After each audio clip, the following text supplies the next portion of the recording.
Wow. Welcome, everybody, to our regular meeting for August 18th, 2025. Commissioner Waldrop, will you lead us in the Pledge of Allegiance? I will. My honor.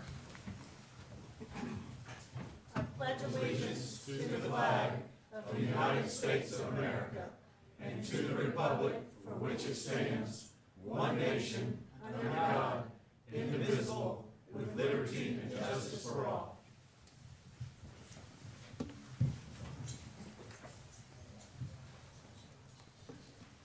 Commissioner Quinn, will you lead us in the invocation? Yes, sir. Let us bow our heads.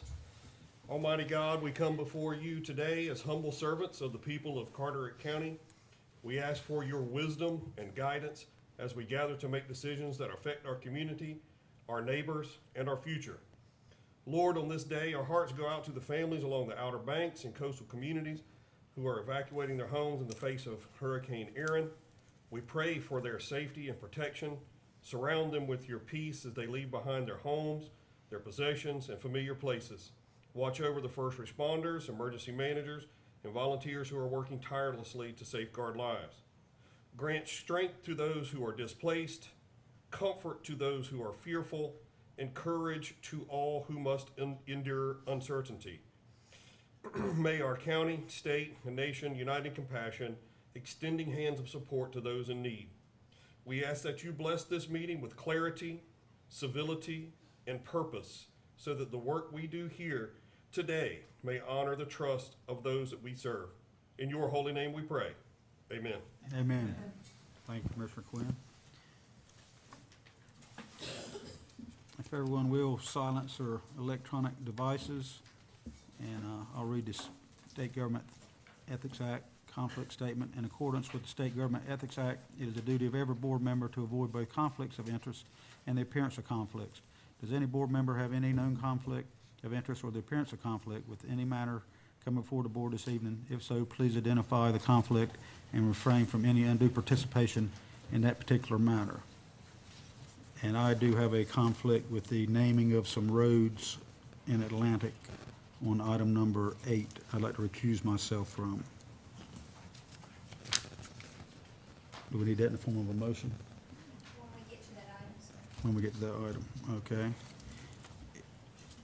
Is there a motion to approve the consent agenda? So moved. Motion by Commissioner Quinn, Second. seconded by Commissioner Moore. All in favor? Passes. Is there a motion to approve the agenda as presented? So moved. Motion by Commissioner Waldrop, seconded by Second. Commissioner Moore. All in favor? Okay.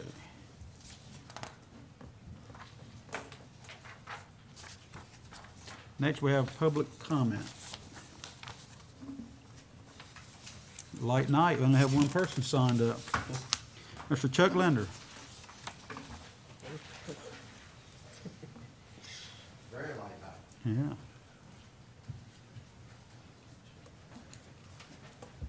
Chuck Linder, 123 Center Drive, Atlantic Beach. And I'm just one of those guys that keeps coming, like to have discussions, and appreciate everything you guys do, ladies. And hope everyone's safe in Erin. I know I've got to travel to go take care of a boat up in Dare County. But youth athletic fields, we've got a growing youth population. We're getting ready to do fall ball. If there's any way we could start having a few discussions and get back to where we talked about in February and March to see if that opportunity may still be available. We'd just like to continue the conversation and see what we can do to provide for the youth of our county and for those that come here to visit also. We got a little project we're going to try to start at Swinston Park with the county's blessing that would help alleviate some of the weather problems that we deal with fields and possibly increase the availability of more tournaments to come here and be able to play without weather being a factor. So that's it. Light night. Good luck to everybody tonight.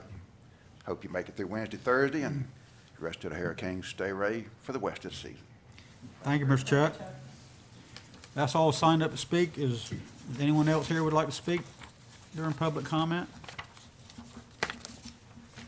Slipping on down the line then.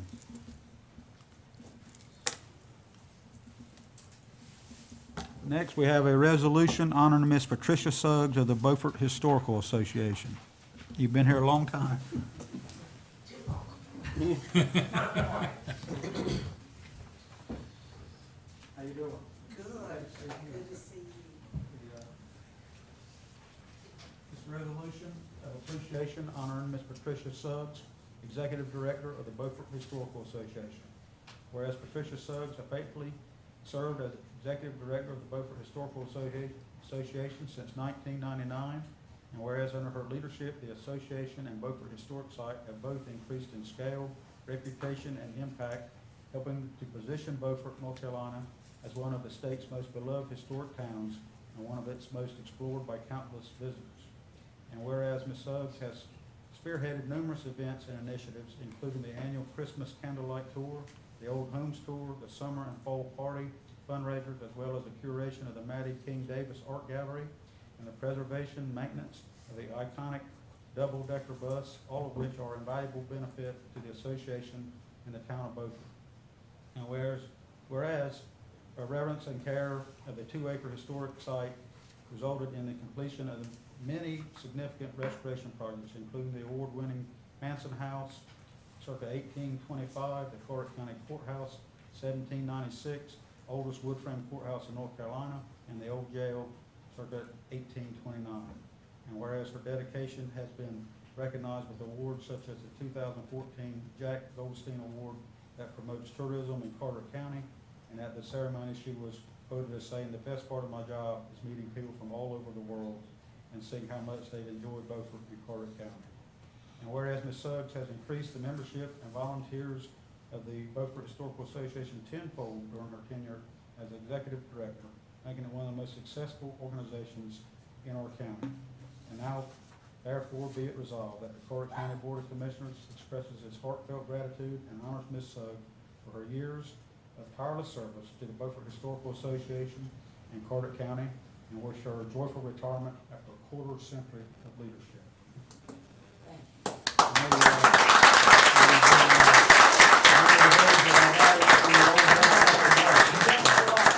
So today, I just want everyone to know the double-decker bus is out of the garage.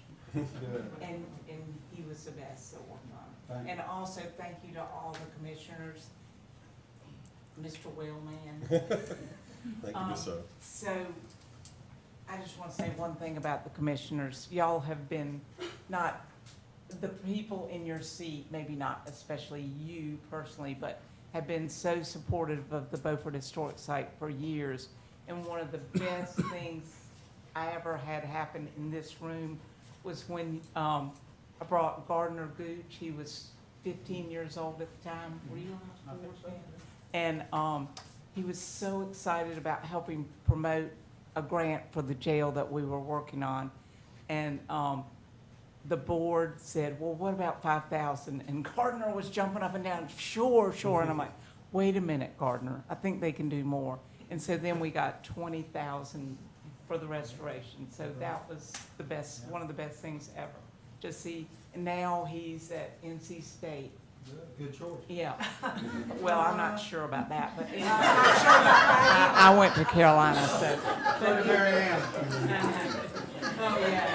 But thank you again so very much. I really appreciate it.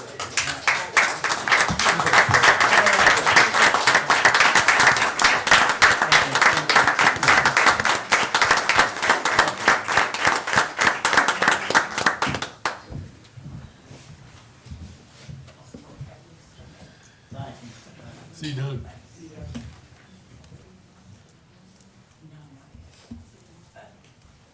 Okay, next we have a presentation from the Carteret County Port Team, Ms. Brooke Lane.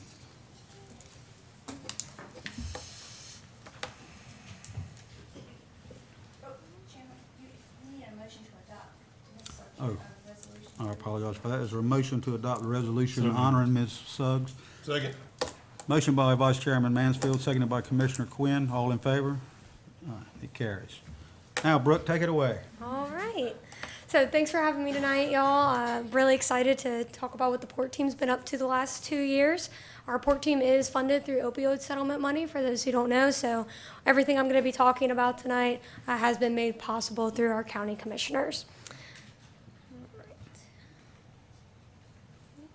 Oh, I don't know if it's the right presentation. Nope.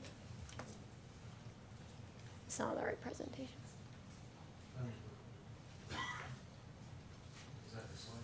No.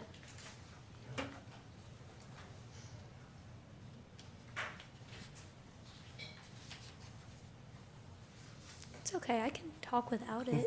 Go right ahead. We can always get, we got your email, I think, too, They have it in their. Okay. in our packet. Yes, we do.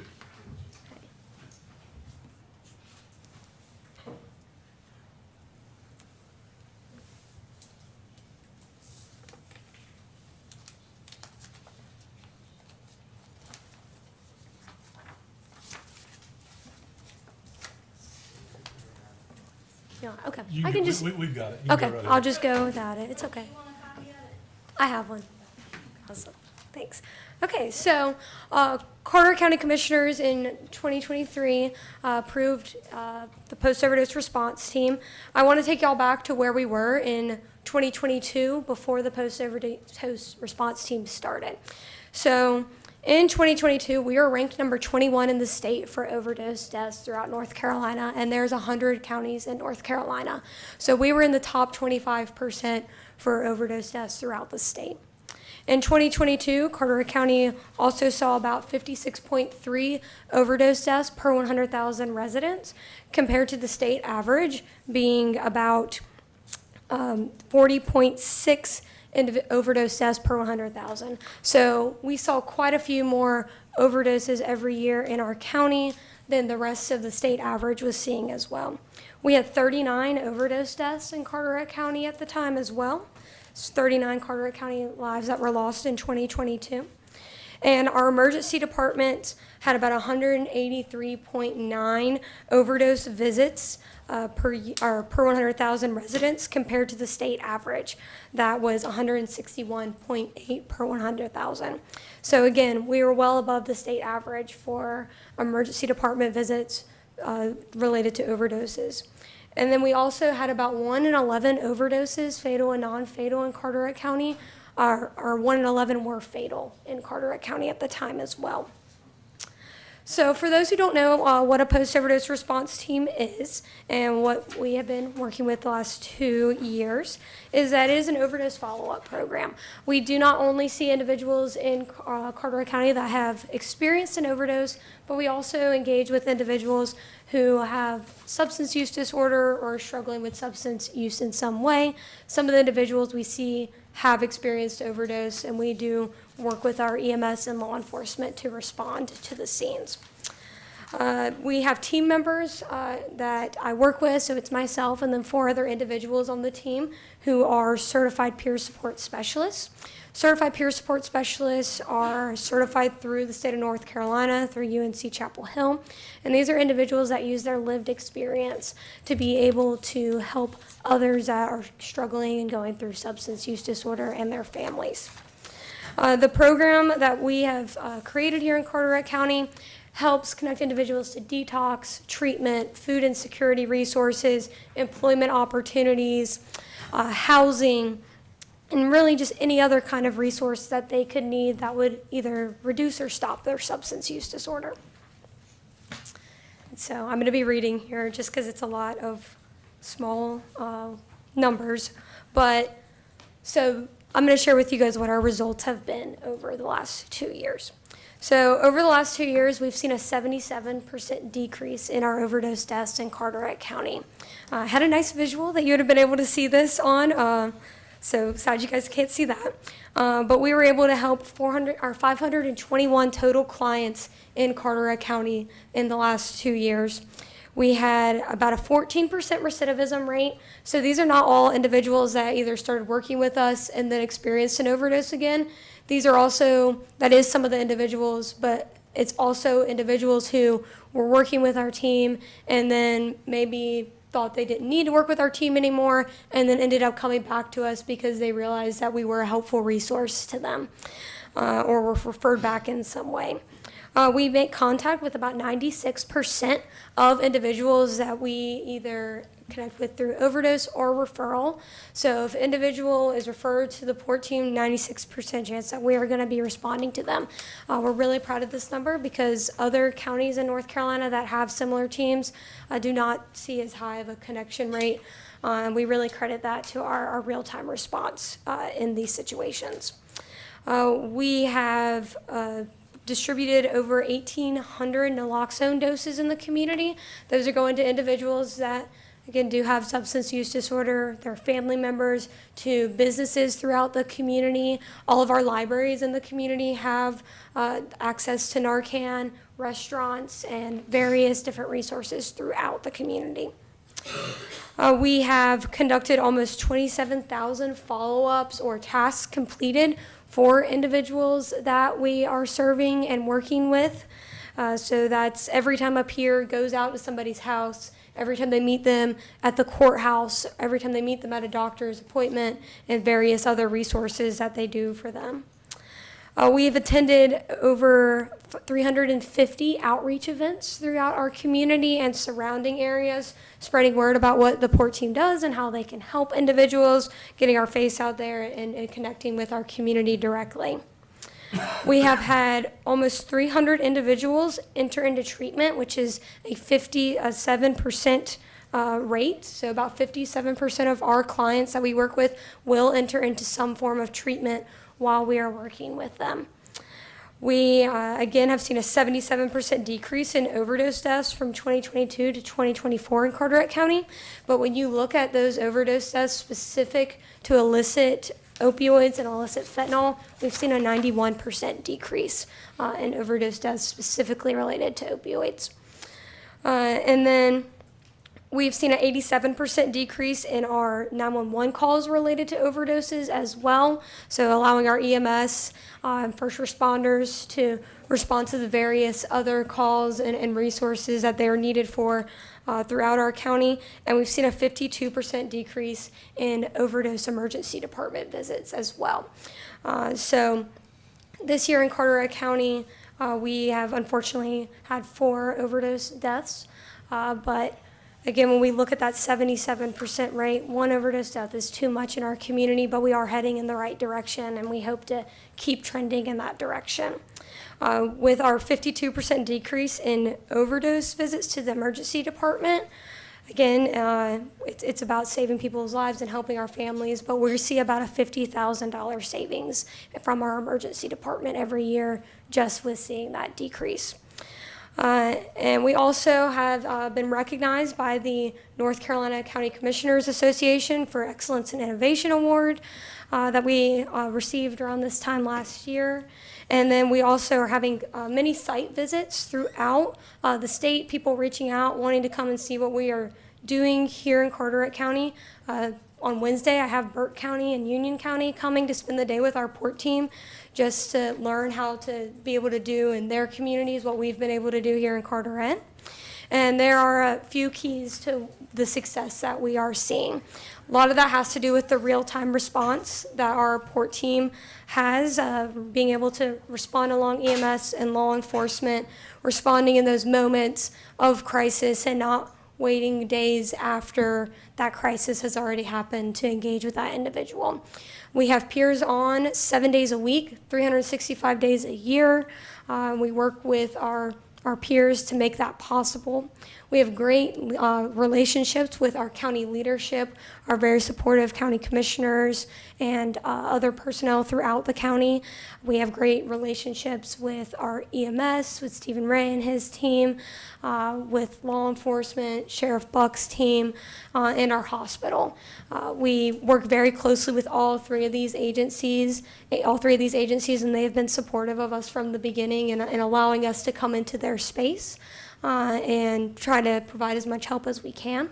We are a multifaceted whole person approach when we are working with individuals. We don't just look at the substance use disorder and what's right there. We look at what is causing the substance use disorder and what various resources are able to help that individual. And then I think probably one of the top keys to success is our certified peer support specialists. They do an absolutely amazing job working with our clients. They're able to break down walls and barriers that others may not be able to. And we've got to the point where we have our law enforcement and EMS thanking us for being there at the scene, because they don't have to just leave somebody behind knowing they're in crisis. If they refuse transport to the emergency room or something like that, they know they're leaving them with somebody in good that's going to take care of them and make sure they get connected to what they need to. And then about a year ago, we implemented a software called Goldie. We were a pilot site for this software, so we were the first county in the state, and I think the country as well, to pilot this software, and it's been able to reduce the amount of time that we spend note-taking, that we spend getting all that information collected, so we are able to report these numbers to y'all, and we're able to spend more time with the clients.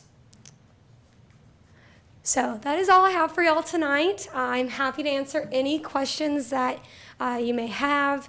But again, I just want to thank our commissioners and everybody that we work with for making this possible and helping our community with a disease that has riddled so many of our lives. So thank you. Thank you, Brooke. You do a great job for us. Thank you. Thank you. Thanks. Do you want to show that cool slide? Yeah, go, you can go back. Which one? The Oh, the one 77 with the the one with 77 the graph? Yes, the 77% decrease. Well, they're all cool. Yeah. The one with the big, You don't have to the talk one with to the them, big but if you drop. wanna show That the one right picture. there. This is the one, yeah. So you see our 77% decrease in just 2 years. So when you look at other counties that that are similar to us but don't have a team responding in real time to overdoses and to substance use related crisis, we have about a 14% more decrease than those other counties. So yeah. So responding with the EMS and the fire department, you feel that's where you get your foot in the door with those folks immediately, and then you follow up with them the next day and So the forth. days Yep. after, correct? We'll keep up with them for at least 3 months after that initial interaction to try to connect them to resources. Somebody's not interested in getting connected to resources, that's fine, but we're still going to check on them and let them know that there's somebody out there that cares about them and cares if they get help or not. So. Do you feel like do you get a good response from those folks most of the time, or do a lot of them just say, I don't want you coming by, or? Most of the time, we do get a good response. Again, we have those individuals that are interested, but most of the time, after that initial interaction, they kind of start to come around and are more willing to talk and build that relationship. And again, even if that's just helping them get a voucher for the thrift store or for the food pantry or something, that's connection and that's building that relationship with that person so when they are ready, they know who to call. Great. Any questions for Brooke? Commissioner Warren? Could you comment on the use and the distribution of Narcan, just so that people understand what that is? And can you talk about your monthly Yes. roundtable, Yes. please? Narcan, naloxone, it's the same thing, but it is a life-saving medication that will rapidly reverse an opioid overdose if given within an appropriate amount of time after somebody has used opioids. We're able to give this out to the communities. It's an over-the-counter medication now, and we're able to give it out for free to those that are in need. So instead of somebody having to go to the pharmacy and spend $50 on a dose, we're able to put this medication in the hands of family members, individuals who need it, and it buys time for EMS to get there and try to get them to the hospital, do CPR, and save more people's lives through it. And then monthly, we do have a round table. It is hosted at the health department, and anybody is invited. Anybody that is in the space of substance use, treatment, social services is welcome to come and attend. And it's really just an opportunity once a month for everybody to kind of get in the same room, connect, stay up to date on what's going on, learn about different resources, ask questions, and 9 times out of 10, if somebody has a question, there is one person in that room that's going to be able to answer that question. So we've been doing them about a year and a half now, and I think every roundtable we've had, there's been at least one positive breakthrough that's come out of it, where an individual who needed a resource was able to get connected to it because of somebody else in that room. So, Thank you, Brooke. great, thank you. Okay.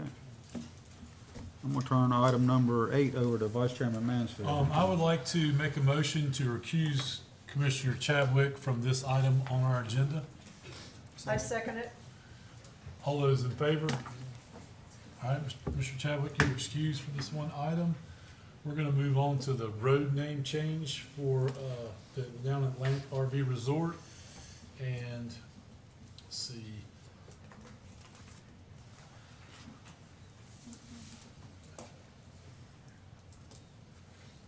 We're gonna do a presentation first. Then we'll go. Good evening. I'm filling in for Mr. Guajardo this evening, but this is to facilitate emergency response for Atlantic RV Resort. We're requesting to add 9 new streets, and the map should be coming up in a moment, but it's at the end of Morris Marina Drive in Atlantic.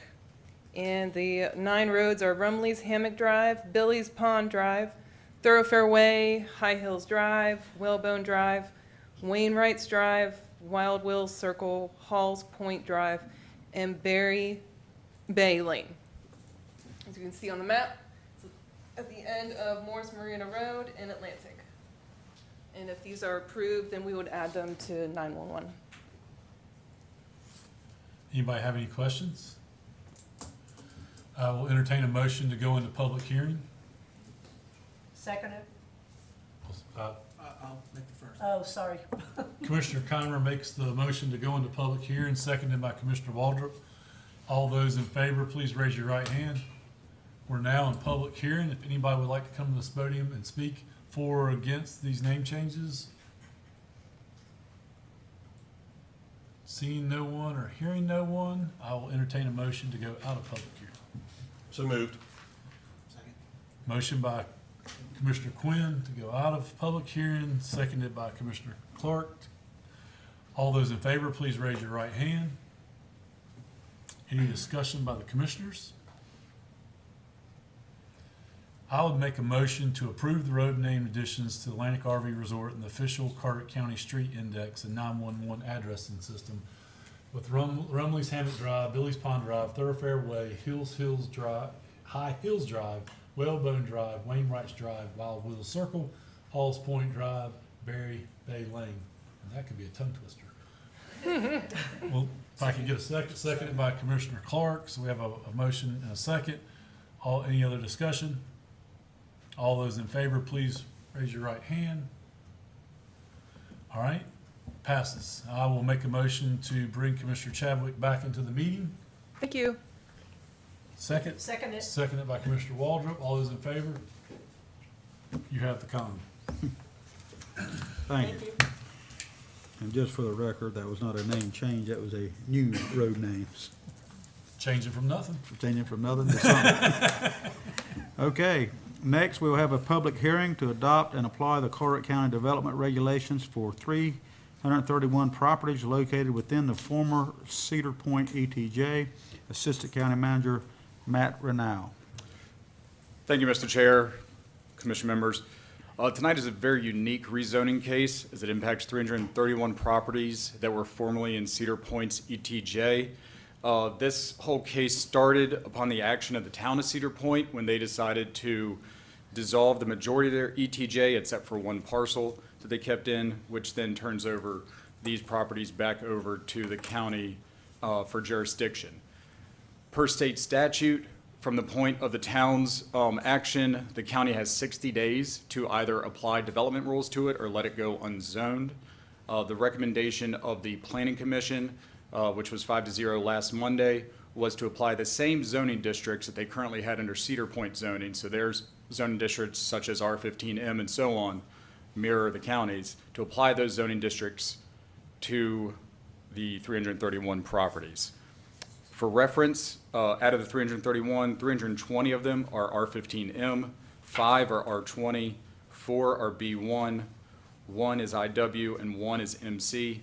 What this does for the actual property owners is not much for their day-to-day, except delivery of services will be consolidated under the county versus going to the town for some services and the county for others. So everything within planning development now falls under the county, assuming you all approve what was recommended by the Planning Commission. At the Planning Commission meeting, there were 2 speakers there. They were in support of it, of the proposal. Happy to take any questions you all have or step back for the public hearing.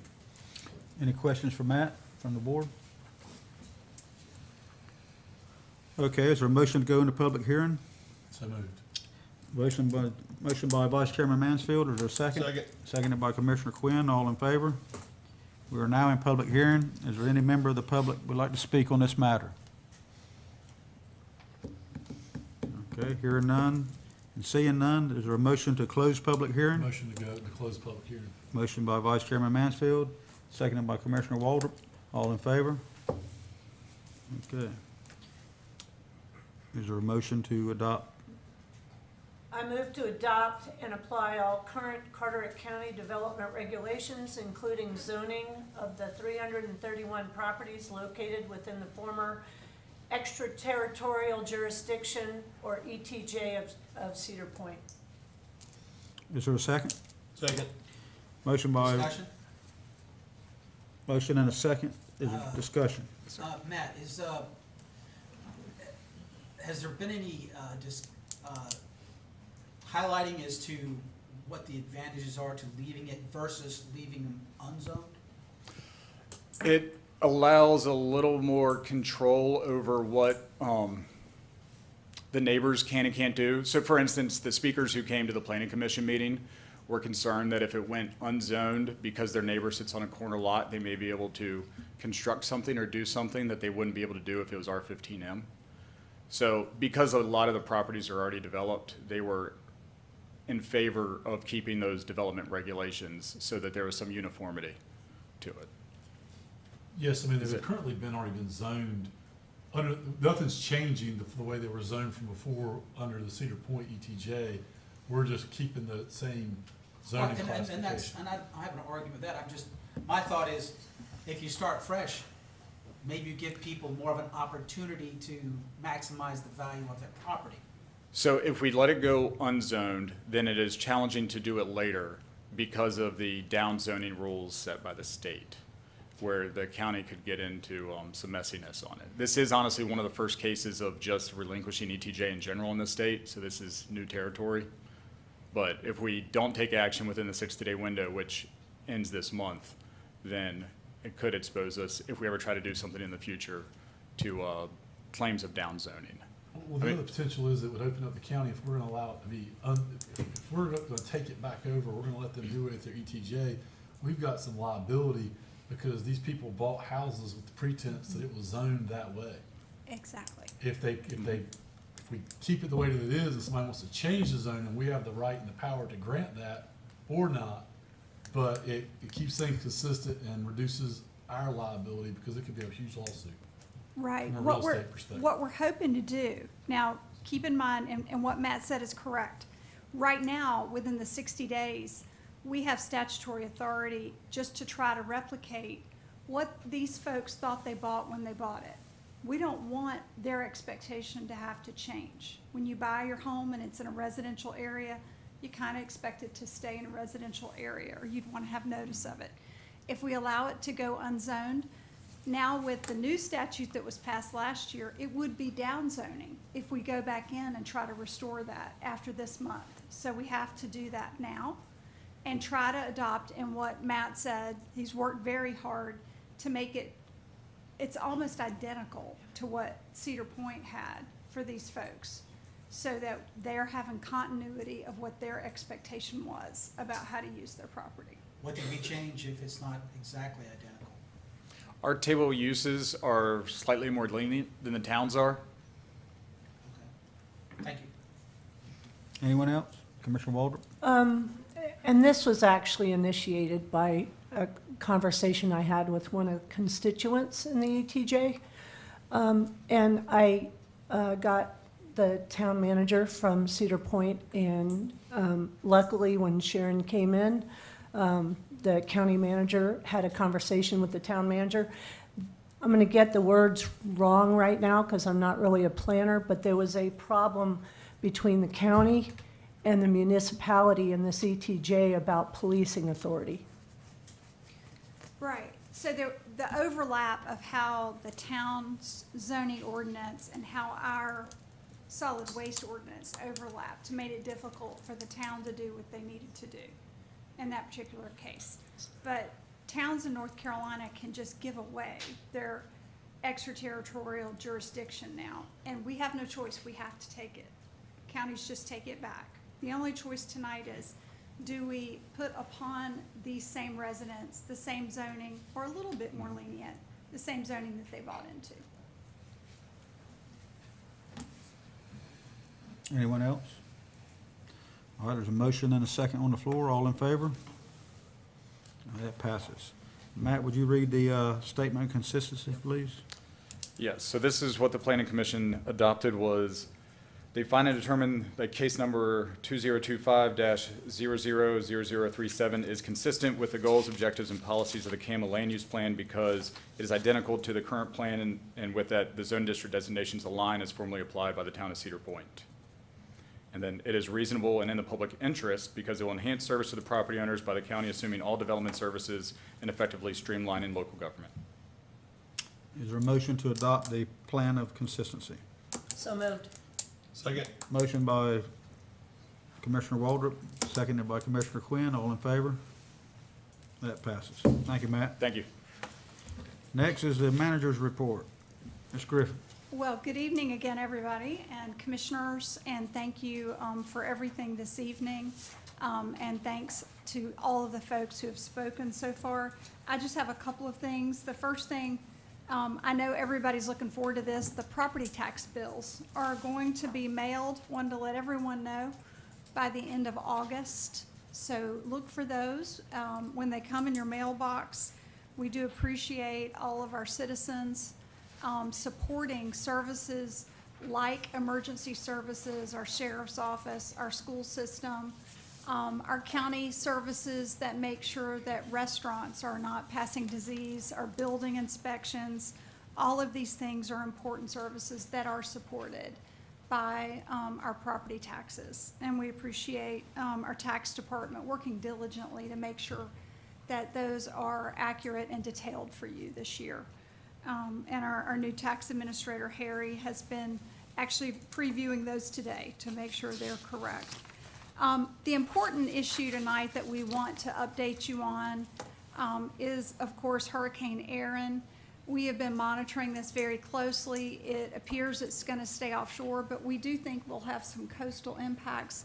And I'd like to call Stephen Ray, our Emergency Services Director, up to give us a short summary of where we stand right now, and just to remind citizens of some of the precautions we hope that you'll take. Of course, not driving through water, making sure that you're prepared for hurricane season and can take care of your family if your power goes out. Go ahead, Stephen. Welcome, Good evening. Stephen. How are you? So we did just get a new update from the National Weather Service. There, we do have a storm surge watch, and that's going to be from the down east Cedar Island area all the way up to Duck, and also a tropical storm watch throughout the coast. Really, they're looking at a lot of the concerns being more oceanside. Our concern is our Pamlico Sound side, because that gets into our vulnerable areas. They are looking at the coastal flooding being more towards Topsail to Atlantic Beach now, with more significant damage going up into the Outer Banks. Right now we have our emergency services team that will be continuing to monitor the storm and working through EOC activation opportunities. We do have a meeting tomorrow morning with all the fire, EMS, and law enforcement chiefs just to see if they have any needs or concerns with the storm. And I'll answer any questions you have at this time. Anybody have any questions for Stephen? And Commissioners, at this time, we don't think we need a state of emergency. That's something that we are only going to ask for when we absolutely need that. And in this case, we think that we're going to be okay. We just really encourage everyone to stay aware of any flooding that occurs, flooding across roadways, and in the worst of, if the storm does become severe, just please don't be out traveling so that our emergency crews can take care of folks who need help. Thank you, Stephen. Thank you. Thank you. Okay, next we have appointments. The first one is the Adult Home Community Advisory Committee and the Nursing Home Advisory Committee. Ms. Paige Taylor Ward, reappointment to both boards for a 3-year term. All in favor, Mr. Taylor? All right. Next, we have the Carteret County Beaufort Airport Authority. Chairman, I'd like to nominate Van Parker, appointment to a 2-year term for the Beaufort Airport Authority. Carteret County Beaufort Airport Authority. Yeah, sorry. Thank you. All in favor of Mr. Parker? Next, we have the Carteret County Scenic Byway Committee. Matt Renow, Carteret County Assistant Manager, to fill the remainder of the former planning director's seat. All in favor of Matt? Voluntold. Another job for you, Matt. I hope you're planning on sticking around for a long time, because you got a lot of jobs. Juvenile Crime Prevention Council, Brooke Lane, to fill the unexpired term of our Health Department designee vacated by Mary Bucklew. Term expires June 30th of 2027. And Chief Paul Burnett, reappointment to a 2-year term as the Chief of Police appointment. All in favor of Brooke and Paul? All right. Next is the Morehead City Board of Adjustment, ETJ. Do we have 3 seats for that? No. Is there a nomination? Yeah, it was the one that the town had recommended. There's 3 names on mine. Is there 3? Hold on. Usually says you have one seat available. Yeah. How many seats do we have available for that, Lori? I'm sorry, sir, I'm trying to get the sheet for you. It's, the way, Town of Morehead City wanted to do it is, they wanted to fill the alternate seats along with the regular seat. So, Taylor Ricketts, he's a current alternate. He wants to be appointed as a regular member. Yes, sir, to a 3-year term, so you'll need to pass that. And then Christopher Masters is gonna fill the alternate seat left by Mr. Ricketts. Yeah. And then, Nathan Clay Frank will be appointed to a new seat, a new alternate seat for a 3-year So there's term. 1 regular member and 2 alternates available. Exactly. All right. All in, So moved. yeah. Just All in the favor of way she Mr. worded it. Ricketts for the term, and Mr. Masters and Mr. Frank for the 2 alternates. Okay. And that takes care of all the appointments. Next is commissioner comment. Commissioner Waldrop? Well, it's been a very eventful meeting. We appreciate Senator Sanderson and Representative Cairns for coming tonight to be recognized for all their hard work. Thank you, Brooke, for providing your outstanding annual update on Fort.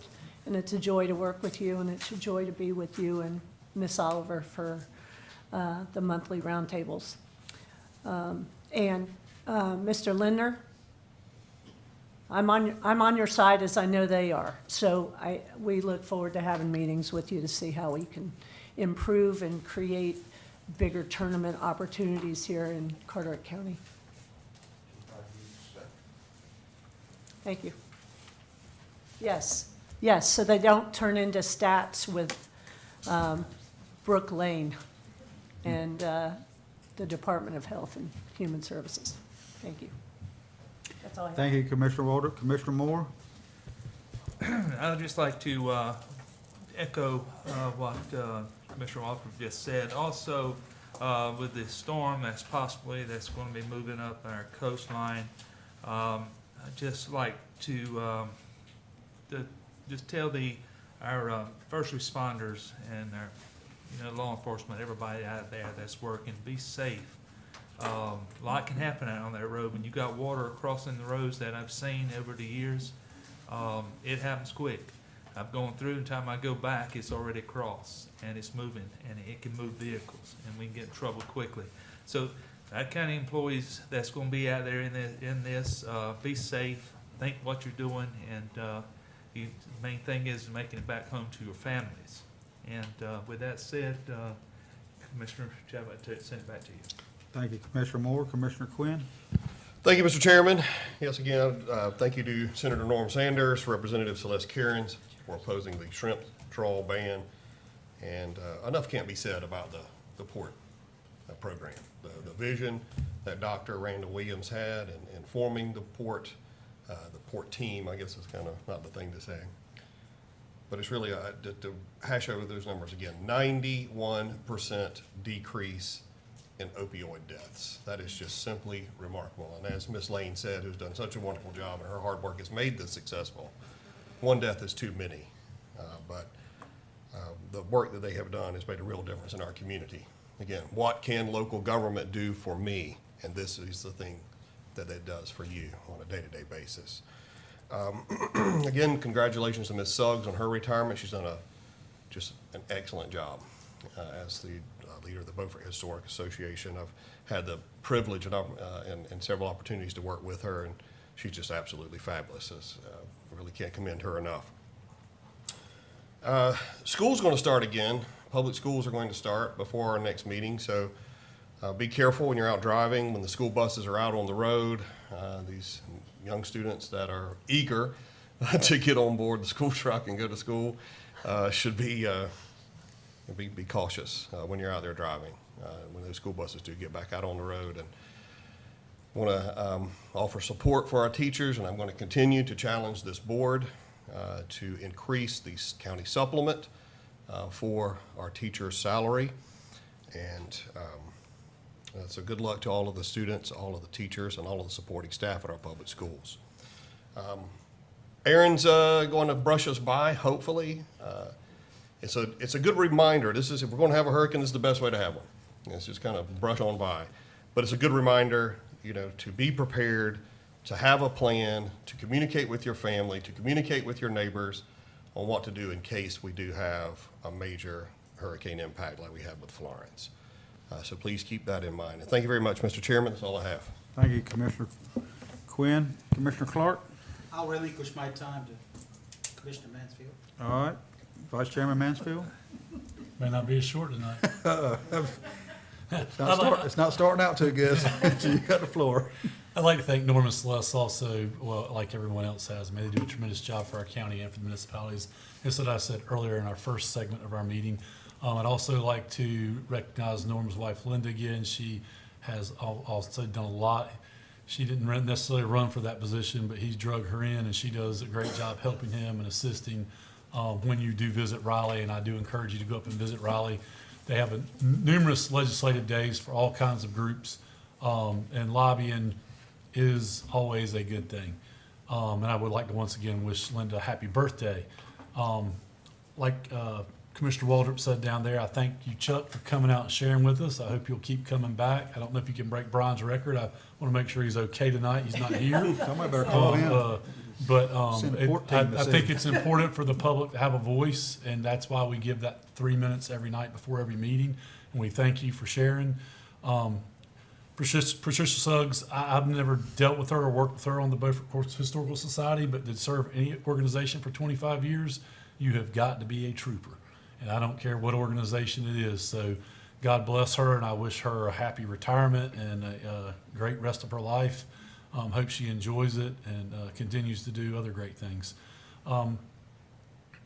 The hurricane, I think we need to be vigilant. I think you need to stay tuned to the announcements and the advisories that are going on. I think most of the effects will be at the eastern end of the county.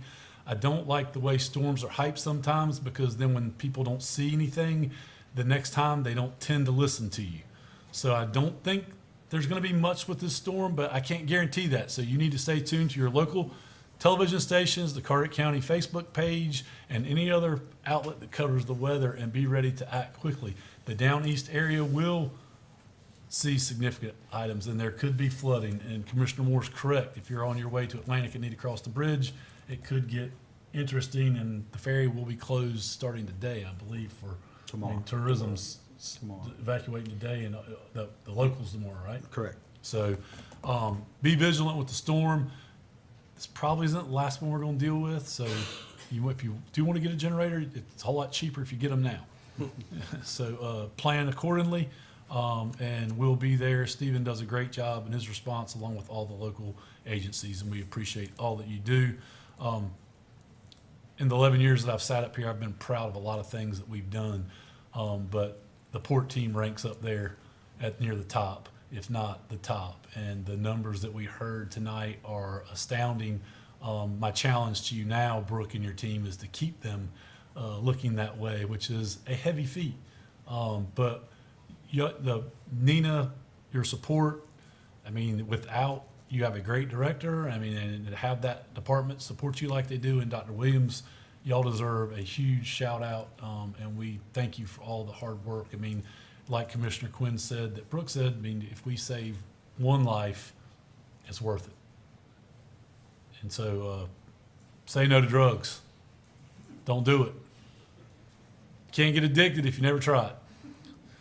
Can't guarantee you much, but I can guarantee you that. So I always like to recognize and thank our staff and our employees. We appreciate you. We thank you for all the hard work you do. You make all of us up here look good, and we thank you for that. I think we have some of the best, and I always say that, and I always support you.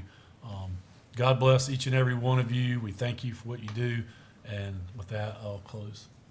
Thank you, Vice Chairman Mansfield. I too commend Mr. Chuck Linder for coming here and talking about the ball fields. We got to get a plan together, and someone needs to come up with how many fields we need and where would be a good place. Oh, Chuck's not to the go. guy for that, because we'll need 100. So I think the board is, wants to do things for our youth, and that's, well, we got to start somewhere, and we need some pointers on that. So last time I told you that, you were supposed to get with Mark, and he was supposed to be putting that together for us. So No, I think that was the forestry service guy that got the fire in it, so something's happened. So we'll get back on that. But we need to get back on that and see where we're at. Certainly the hurricane offshore there, we want to be safe, especially folks down around Cedar Island, Merriman, South River, the lower ends of the county where the Pamlico Sound can back up the water, and it can certainly cross Highway 12 and Merriman Road quickly there. So be mindful of that.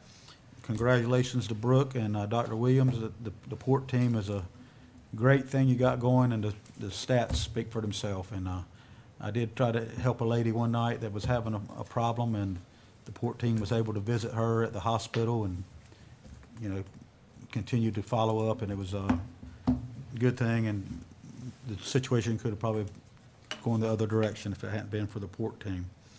Tomorrow, we're welcoming all 100 county clerks of court to Beaufort for their annual conference at 10 a.m. at the Beaufort Hotel. And then at 12 o'clock, we're going to be at sea level with the ribbon cutting of the new medical clinic at sea level next to our mental health facility. It's going to be a full-service medical clinic where they'll accept walk-ins, be like an urgent care.